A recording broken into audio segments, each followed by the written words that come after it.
Hi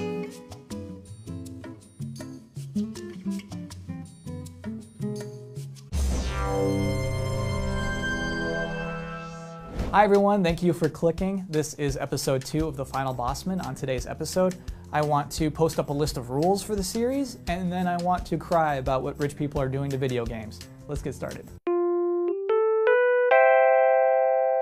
Welcome to the show. I am Kyle Bosman, of course. This show is in its infancy, and because of that, I thought it'd be a fun thing to do is create a list of rules for myself. So let me show you this list I've created. Here are the Final Bosman rules. Rule number 1, don't say the following words: awesome, gamers, hate, you guys, boobs, cool, bad game, fart, and Mr. Mime. Number 2, don't touch your nose. And rule number 3, when possible, talk about every game in the present tense. And now I'm going to post these rules. If you see me breaking these rules, please call me out on it. If you think that I should add some, I'm open to suggestion. But they are now, at this point, going forward, officially in effect. What are you doing here? On to today's main subject: how lazy rich people are ruining games for everyone. I realize that's a broad statement, so I'll come back for a moment. Microtransactions. These are in almost every game now. These are the things that keep free games free and keep Lollipop Chainsaw fans getting all the costumes they could possibly want. They're stupid, and everyone knows that, but the nice thing about microtransactions is that they're always optional. It doesn't hurt you that this exists. But today I want to talk about a particular type of microtransaction, the type that make games easier. These are the types that give you an upgrade you didn't earn or let you buy a weapon that you didn't find. Because I think these microtransactions do hurt you. I think that they are harmful to everyone. And so today's list: reasons why easy mode microtransactions hurt everyone. Reason number 1, they mess up a game's story. This week I'm starting with my pettiest point first, even though it's important to me. I realize the story thing is not important to everyone. Let's say in a game that your character suddenly appears with new weapons and new armor that character couldn't have possibly have gotten within the game's world. I realize that's not a huge deal. We have to have some level of suspension of disbelief in any video game we play. But it's the games that do care deeply about their story that suffer the most from this. The most recent example I have is Fire Emblem Awakening. It's got this really silly piece of the map called Outrealm Gate, in parentheses, DLC.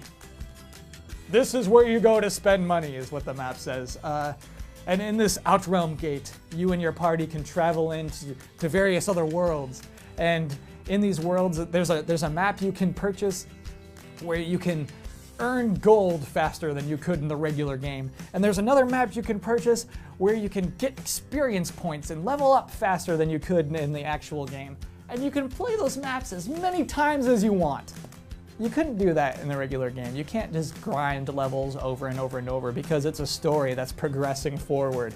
And so yeah, I don't have to go into Outrealm Gate DLC, but it's still there every time on the map. It's still a thing that I have to walk by, that game has won't go into great lengths to rationalize. The story has become, hey, Crom, don't you think we should go fight this war? Oh no, dude, I was kind of thinking of going back to the magic world and grinding for gold. Reason 2, monetization is creeping into game design. I used to be able to point and laugh at mobile games that I think are stupid because they're designed around monetization, but now it's starting to come into the games that we like. Dead Space 3 has lots of ways to spend money in it, but there are 3 that really bug me. One of them is that you can upgrade your little robot helper to make him better at finding resources for you. Another way is that you could just skip the robot helper and buy your own resources straight up. And then the third way is that you can buy this little mystery package of 2 weapon pieces with a 50% chance of getting a bonus weapon piece. And yeah, you don't have to buy those things. They are for the rich and the lazy. But they have changed the game design of Dead Space. In Dead Space 1 and 2, it's sort of a tiny event when you get a new weapon. That's a big deal. And the way that you upgraded them is that you had a sort of skill tree that you carefully planned how your weapon would develop. And now in Dead Space 3, you are given pieces of a weapon that you're sort of putting together in this sloppy, weird menu system. This wasn't a thing that fans of the series were clamoring for. No one played Dead Space 2 and said, man, I really wish I had this robot helper to get me resources and that's how I build up my weapons. This is a thing that was implemented simply because it's easier to monetize. I don't mean to make fun of just Dead Space 3 because I think going forward we're going to see this a lot, and that's a super disappointing thing. In a game, when I'm getting a new weapon, ideally I want to be opening a huge treasure chest and lifting that thing up above my head triumphantly. But that's not what publishers want. Hey, is that a Master Sword? Yep. How much you want for it?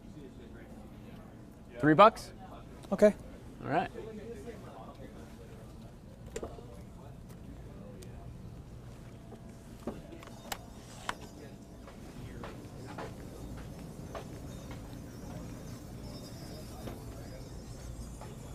Reason 3, time is apparently money. Tiny Tower is a mobile game I despise because part of its design is to charge you to make time pass faster.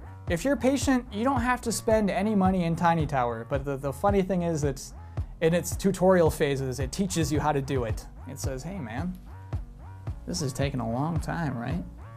Check this out, I got a little button down here. You hit that once, time goes faster. Just press it. Didn't that feel nice? First one's free. The next one is not free. And so this game is made to frustrate you into wanting to give it money to go faster. It is putting a value on your time in dollars and cents, which is insane to me. And I think Diablo 3 does this in a really interesting way. Diablo 3 has its auction houses. It has its in-game auction house, but it also has the real-life money auction house. And this is a scary thing because when you're playing Diablo 3, you can work 4 hours and never find a rare item, but then when you finally do, you're so proud of yourself, and it's this thing that you have, and you're gonna use this to kill Diablo. But then the real life auction house has a real world value on this cool crossbow that you've just found, and it's not a lot. It's not worth a lot. It's probably worth less than $2. And this is actually something, to get positive for a moment, that I'm very excited about for the console version of Diablo 3. Sure, the always-on internet connection is gone. That's a very good thing. But what I'm most excited about is that the auction houses are going away completely. Kind of going back to my first point, because the entire scenario of Diablo 3 will make more sense now. Your character can only use the weapons and armor that he or she finds or that a friend has come and delivered to you. I love to think of a Diablo 3 where you can look at your hero's epic weaponry and you won't have to think that you could have just bought this for less than the price of a sandwich on planet Earth. Reason 4, I'm just mad that they're stealing my ideas. I have a design document here that I've been working on for a long time for a game called Philip Dollarfield Saves the Princess. And this is a game in which you play a character named Philip Dollarfield. He is a blonde boy. He is the son of 2 very wealthy parents. The primary objective of this game is to rescue this princess that you're physically attracted to from this dragon who you simply can't stand. Your primary item in this game is a Samsung Galaxy Note that you use to call your parents and ask for money. And the way this works is every time in the game that you call your parents, you're delivered 3,000 money bucks, which is $5.99. And with the money bucks, you can buy cool weapons in the game, like a stick with honey on it, or the rock.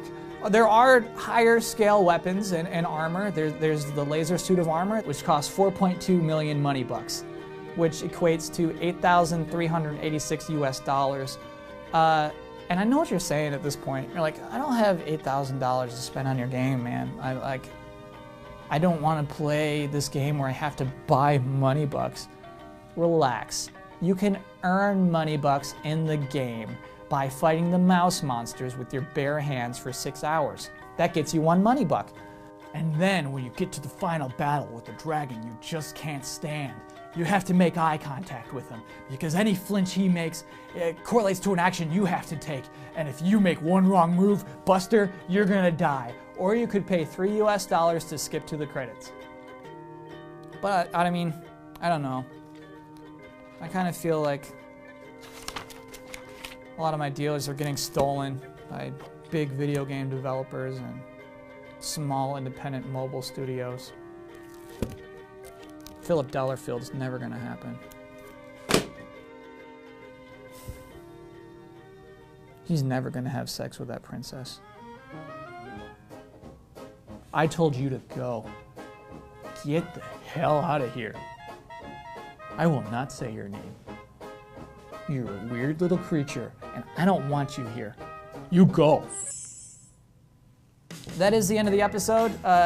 Please, if you liked it, let me know. If you didn't like it, let me know. But also, like, tell us how. You know, we're still building, we're still growing. Also, follow me on Twitter, please. I don't like Twitter. I'm not good at it, but I've been strongly encouraged to use it, and I see the purpose. It's about connecting with everyone. So please follow me at Kyle Bosman, and we'll work through it together, I guess. Also, I have good news. I talked to facilities last week, and they told me this morning that I am next in line to get a bigger desk. So look out for that. I'll see you in 2 weeks. See all of our shows and game reviews now on the brand new GT app on Xbox Live and the GT Originals iOS app too. Play the game for 4 hours, give them $2.